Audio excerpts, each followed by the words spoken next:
नमस्कार, मैं श्यामगिरी। आप देख रहे हैं टीएफडी इंडिया न्यूज 24। टीएफडी इंडिया न्यूज 24 में आप सभी दर्शकों का स्वागत है। महाराष्ट्र बीएमसी में बाजी पलट गई। इंडिया का होगा मेयर। टकराव हो रहा है, वह टकराव आर पार के मूड में हो रहा है।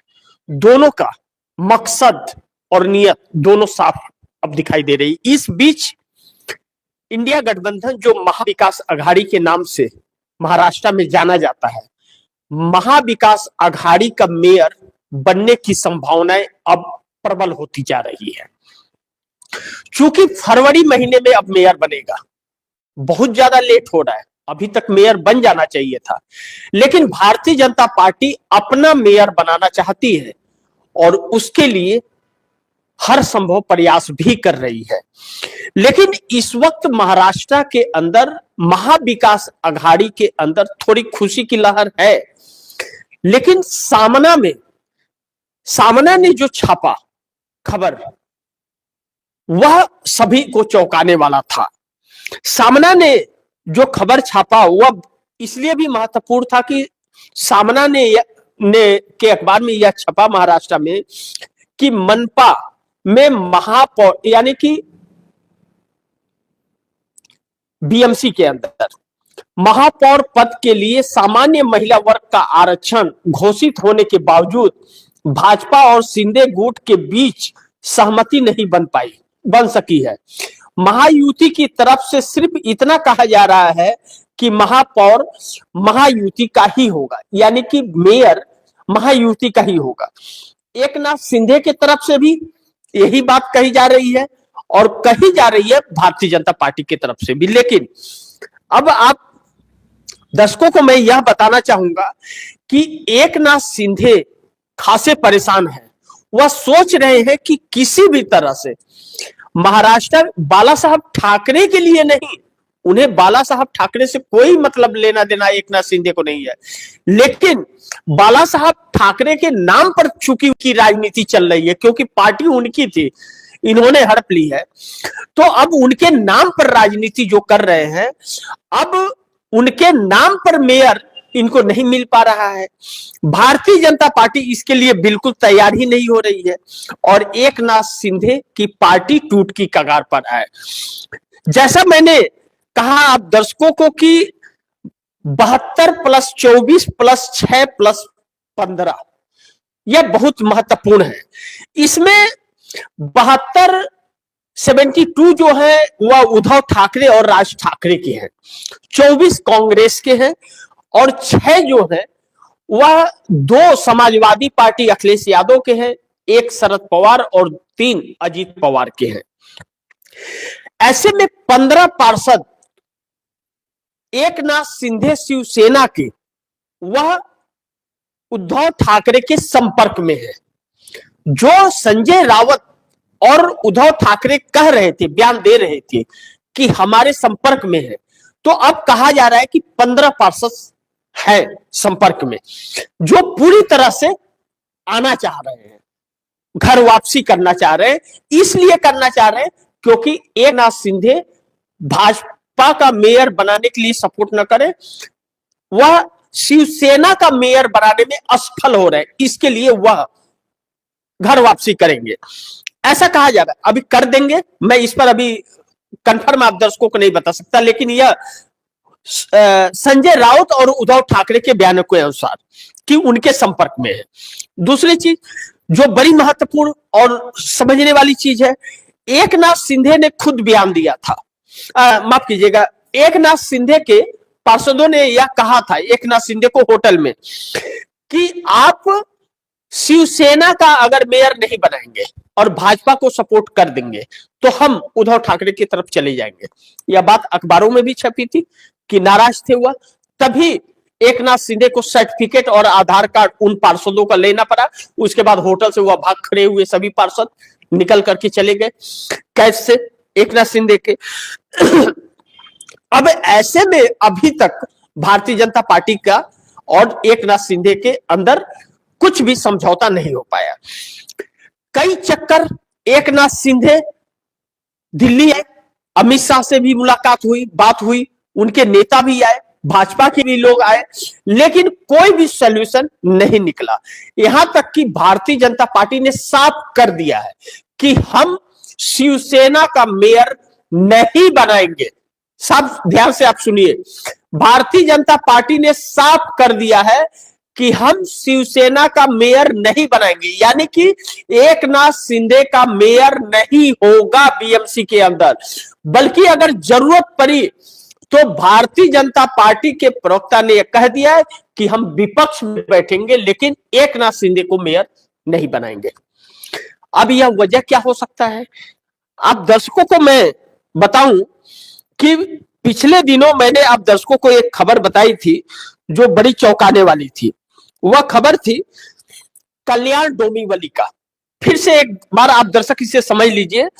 कल्याण डोंबिवली महानगर पालिका के अंदर कुल सीटें 122 थी।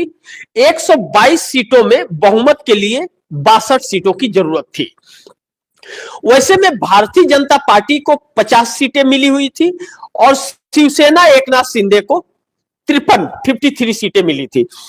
यहां पर भाजपा ने 2.5 साल का मेयर का प्रस्ताव दिया था एकनाथ शिंदे को, लेकिन एकनाथ शिंदे ने ठाकरे के साथ मिलकर के अपना मेयर बना लिया, भारतीय जनता पार्टी को विपक्ष में कर दिया। बड़ी ध्यान से आप दर्शक समझिए, यही वजह है कि महाराष्ट्र के अंदर सारे खेल बिगड़ रहे हैं।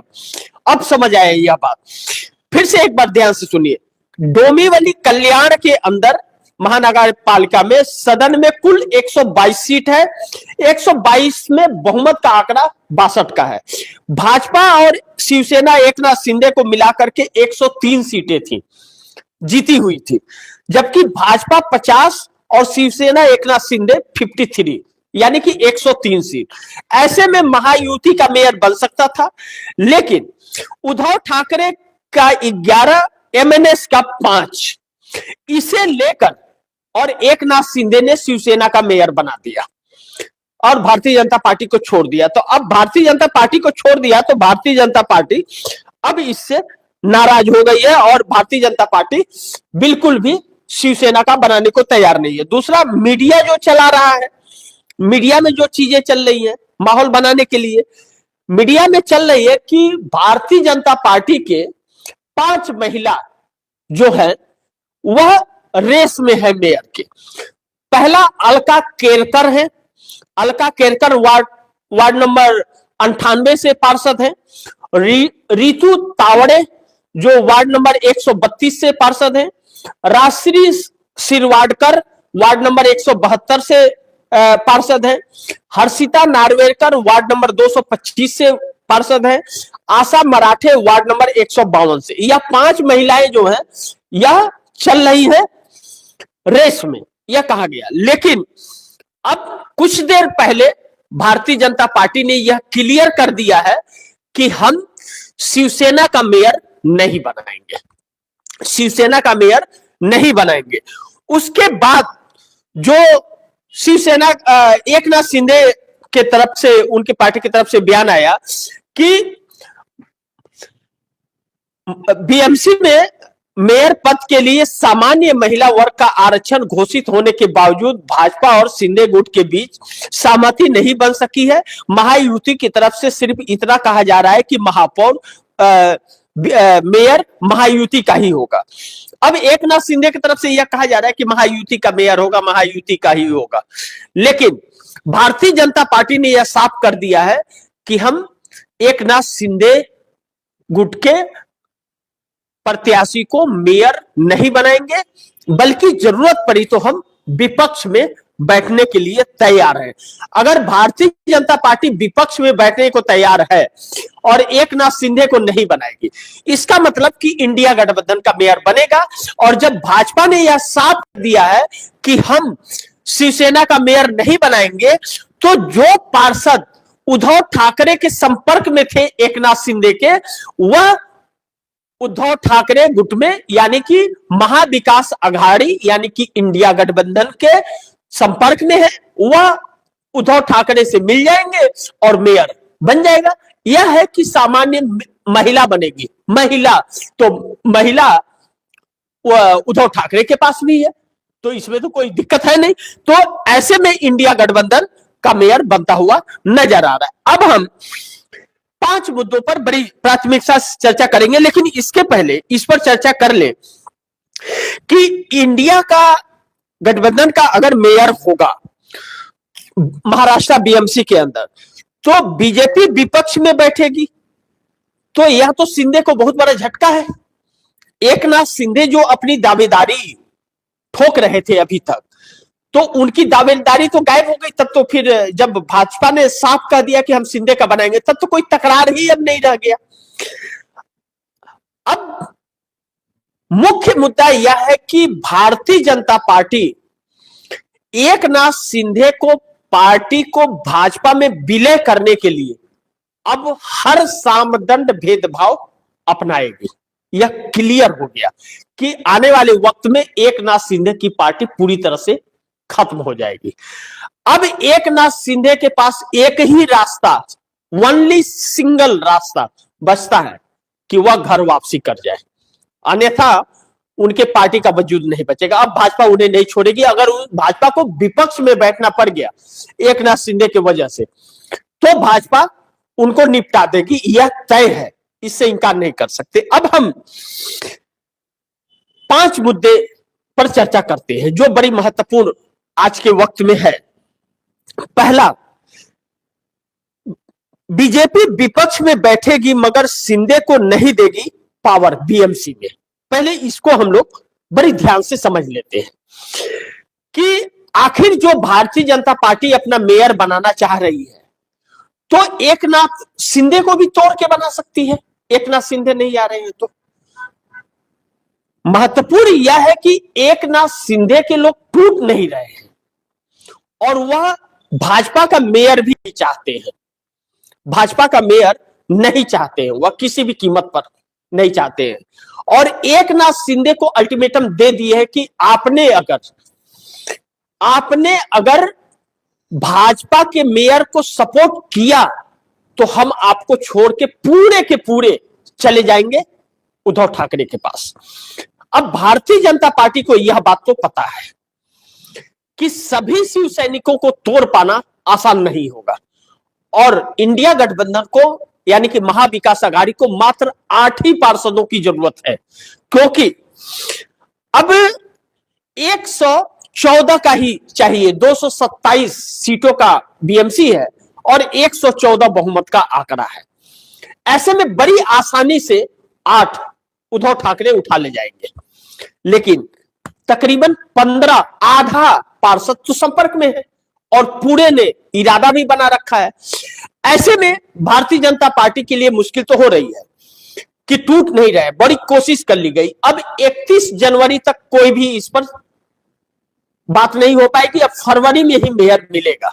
अब रजिस्टर्ड अब नहीं हुआ। रजिस्टर्ड इसलिए नहीं हुआ है, भाजपा और एक नाथ शिंदे के बहुत से लोगों ने रजिस्टर्ड अपने आप को अभी तक बीएमसी में नहीं कराया, इसलिए कि तोड़ फोड़ की कोशिश की जाएगी ताकि पता न चल पाए कि कितने लोगों ने रजिस्टर करा लिया है। इसके लिए थोड़ा पीछे हटा गया है। अब इसमें रजिस्टर न होने की वजह से एक नाथ शिंदे के लोग उद्धव ठाकरे की तरफ जाने के लिए आजाद बैठे हुए हैं, मौका मिल रहा है।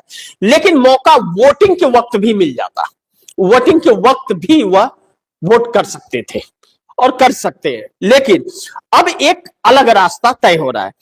अब जब भारतीय जनता पार्टी ने यह कह दिया कि हम नहीं मेयर बनाएंगे, तो एक नाथ शिंदे चेहरा दिखाने लायक नहीं बचे हैं। जब साफ कह रही है भारतीय जनता पार्टी कि हम विपक्ष में बैठना मंजूर करेंगे लेकिन एक नाथ शिंदे का मेयर नहीं बनाएंगे, यानी कि वह शिवसेना का मेयर नहीं बनने देगी, पूरी तरह से कब्जा करेगी। अब इसमें 2 ही चीजें हैं, या तो एक नाथ शिंदे टूट जाए या भाजपा विपक्ष में बैठ जाए। अब ऐसे में अगर एक नाथ शिंदे को लेकर के खुला जवाब मिल गया, भारतीय जनता पार्टी क्यों ऐसा कर रही है, इसके 2 कारण हैं। पहला कि एक नाथ शिंदे 2.5 साल का मेयर का मांग रहे हैं बीएमसी के अंदर।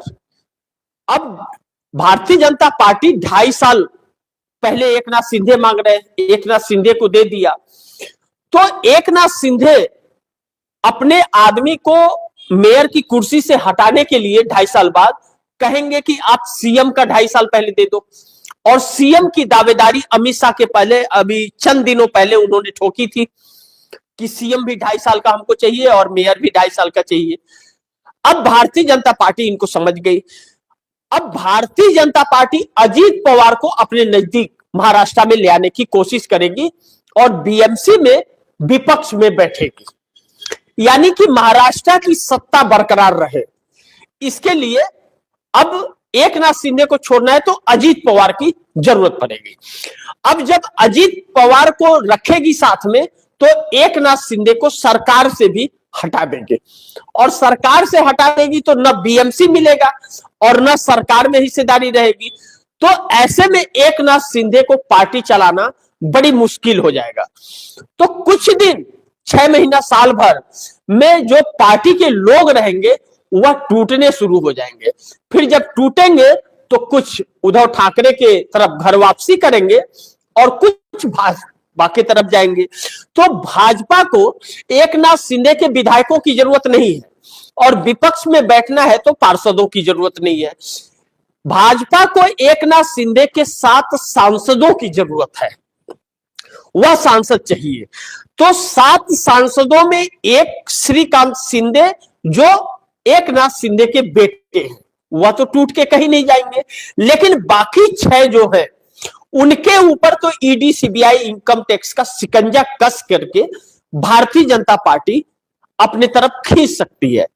लेकिन खींचे तो सकती है, लेकिन जैसे ही एकनाथ शिंदे को निकाले और 7 सांसद कम हुए तो मोदी सरकार गिर जाएगी, ऐसा बिल्कुल नहीं है।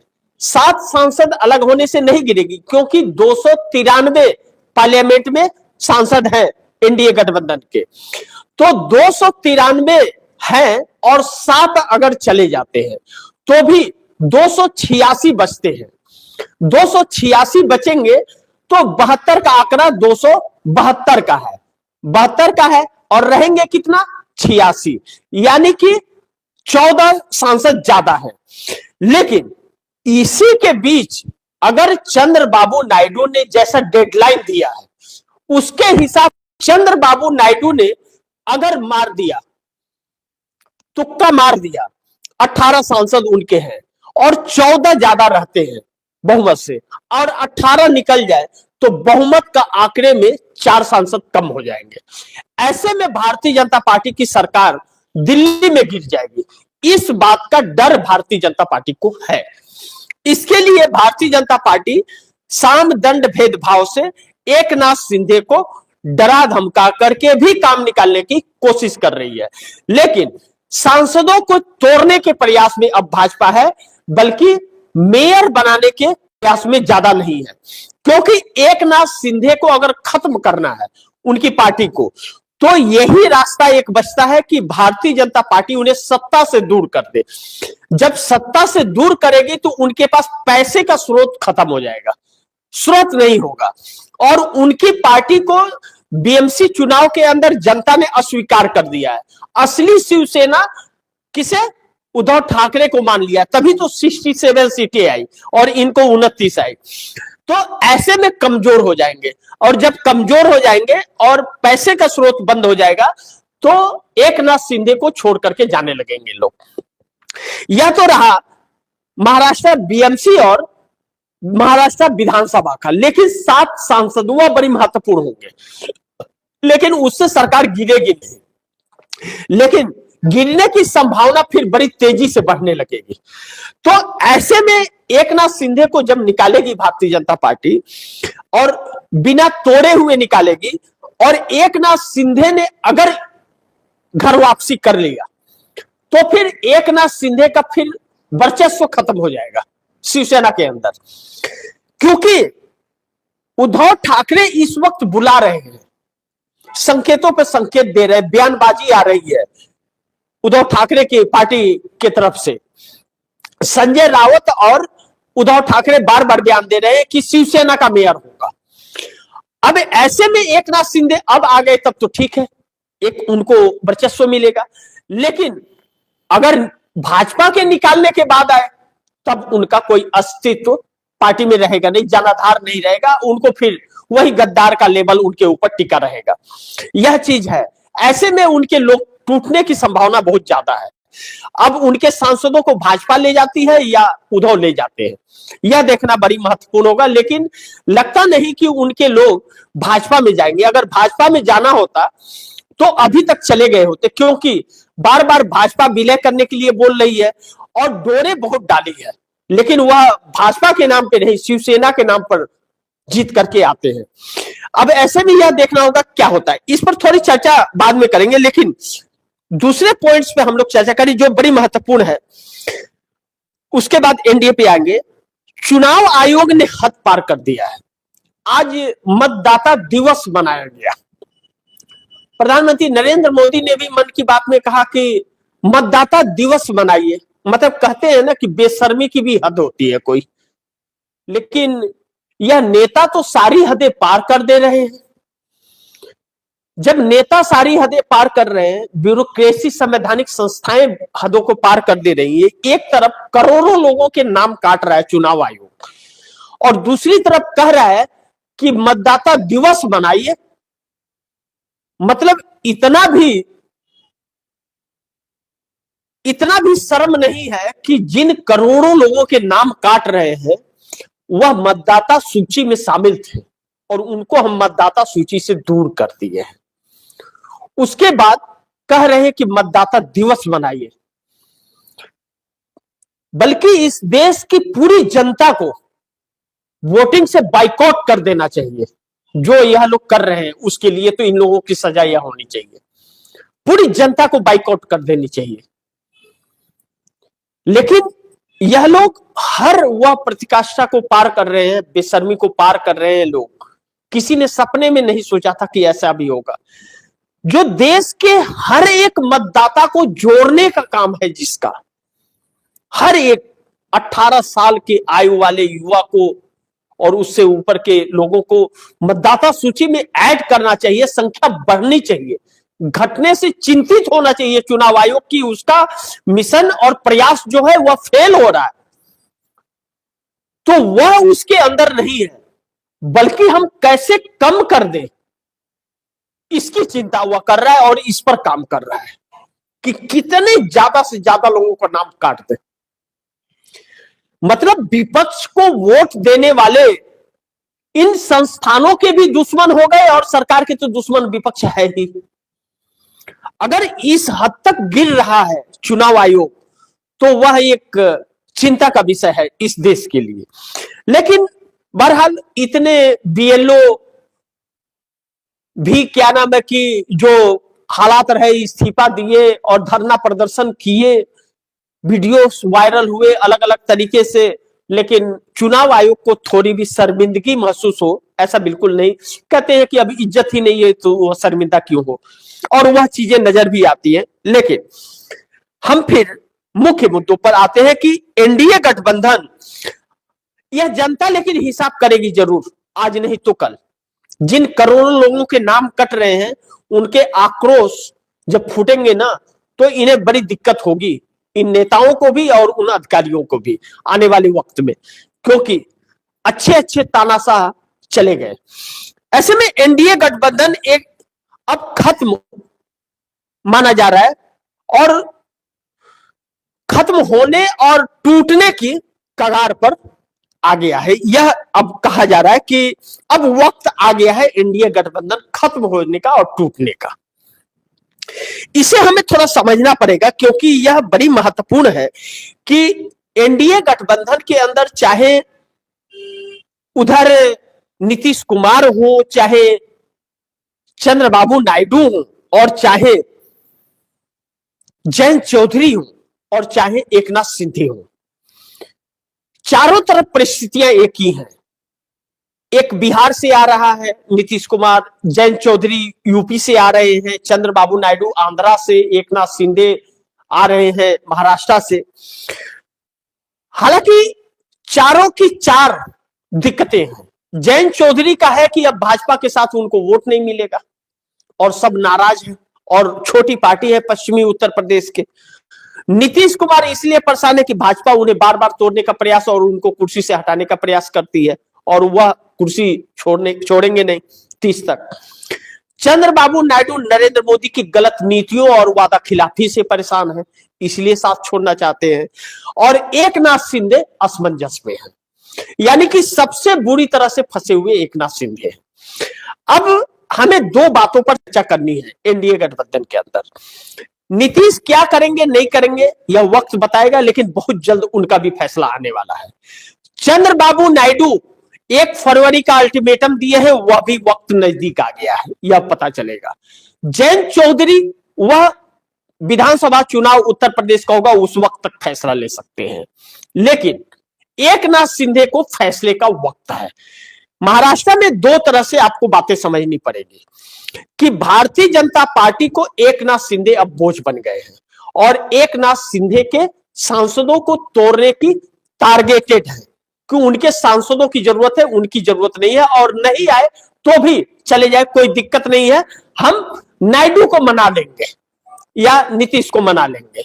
कुछ भी हो सकता है, मान भी सकते नहीं भी मान सकते, वक्त बताएगा। लेकिन महाराष्ट्र की सरकार संकट में आ जाएगी जैसे ही एकनाथ शिंदे गए और एकनाथ शिंदे को निकाला गया, जो कि निकाला जाएगा, तो अजीत पवार भारतीय जनता पार्टी के लिए महाराष्ट्र में जरूरी हो जाएंगे, क्योंकि शिंदे और अजीत पवार दोनों में एक का होना जरूरी है, क्योंकि भारतीय जनता पार्टी के पास विधानसभा में भी बहुमत का आंकड़ा नहीं है और एकनाथ शिंदे के पास 55 विधायक हैं और अजीत पवार के पास 45 विधायक हैं।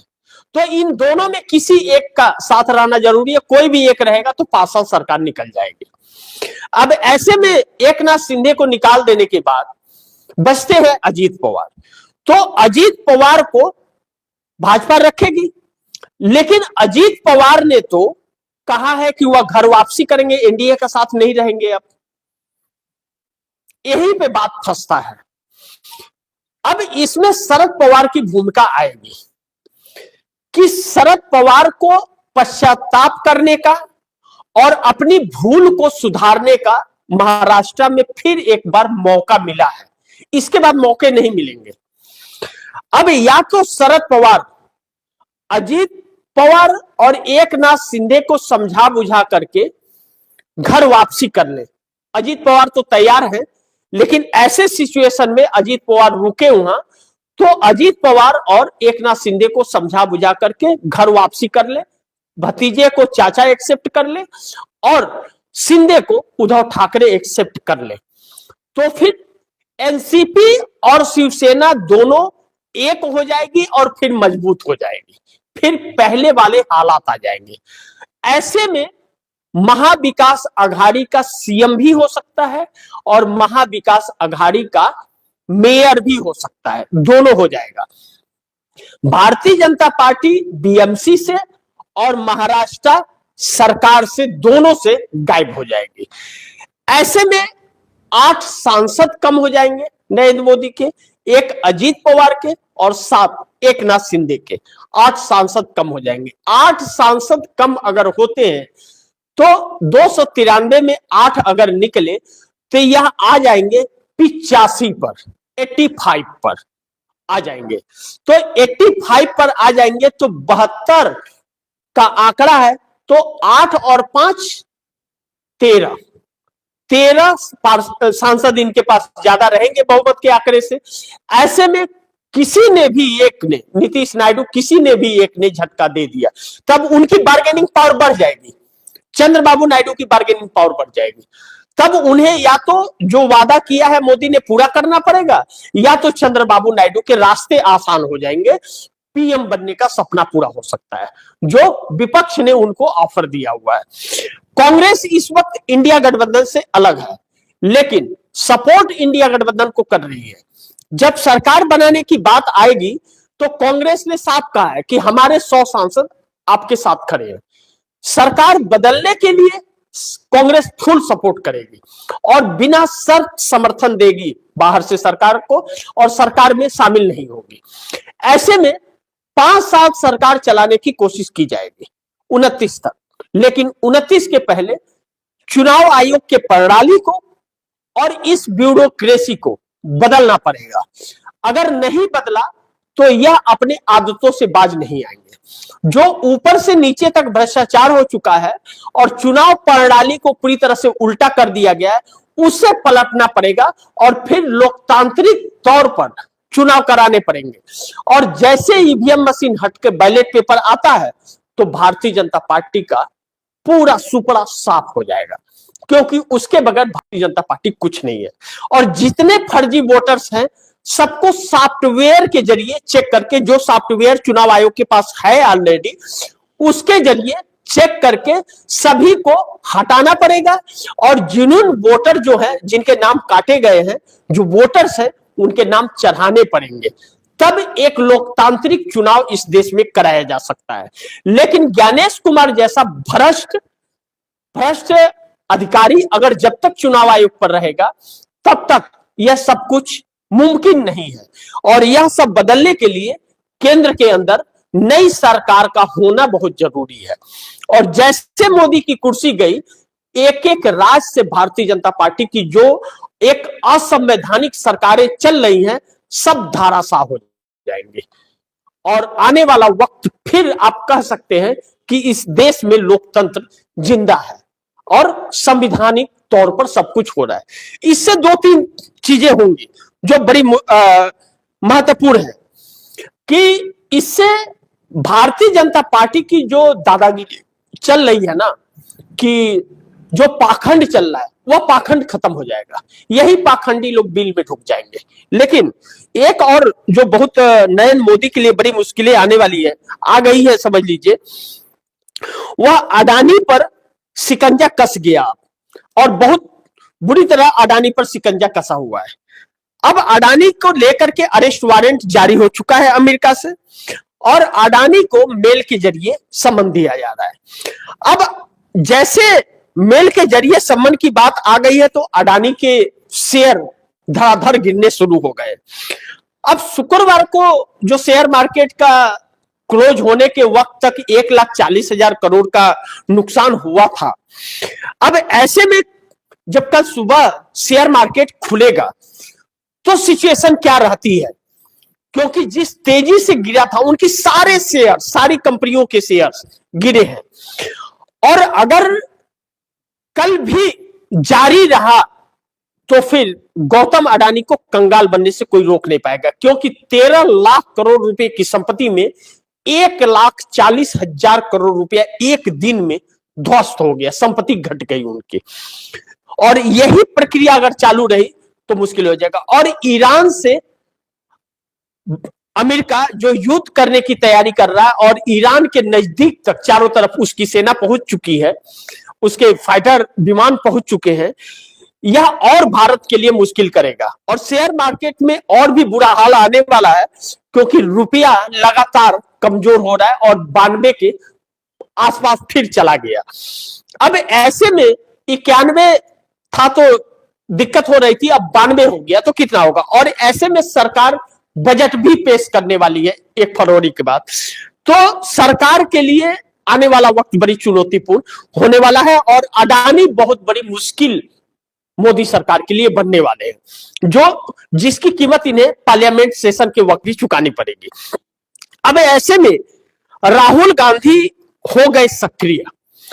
इंडिया को कांग्रेस का मतलब अब समझ आया है। कहा जा रहा है जो कांग्रेस का महत्व इंडिया गठबंधन में लोग नहीं करते थे, हर चीज में कांग्रेस को खींचा करते थे, पैर खींचते थे और हर जगह कांग्रेस को ही कमजोर करने का प्रयास कर रहे थे। जैसे ही इंडिया गठबंधन से दूरी कांग्रेस ने बनाई है तो ममता बनर्जी हो, अखिलेश यादव हो, चाहे बाकी के लोग हो, सबको समझ आ गया कि कांग्रेस का साथ होना कितना जरूरी है। नरेंद्र मोदी के ऊपर अगर लगाम लगाना है, भाजपा के ऊपर, आरएसएस के ऊपर लगाम लगाना है तो कांग्रेस का होना जरूरी है। और कांग्रेस के बगैर देश में सरकार नहीं बनाई जा सकती।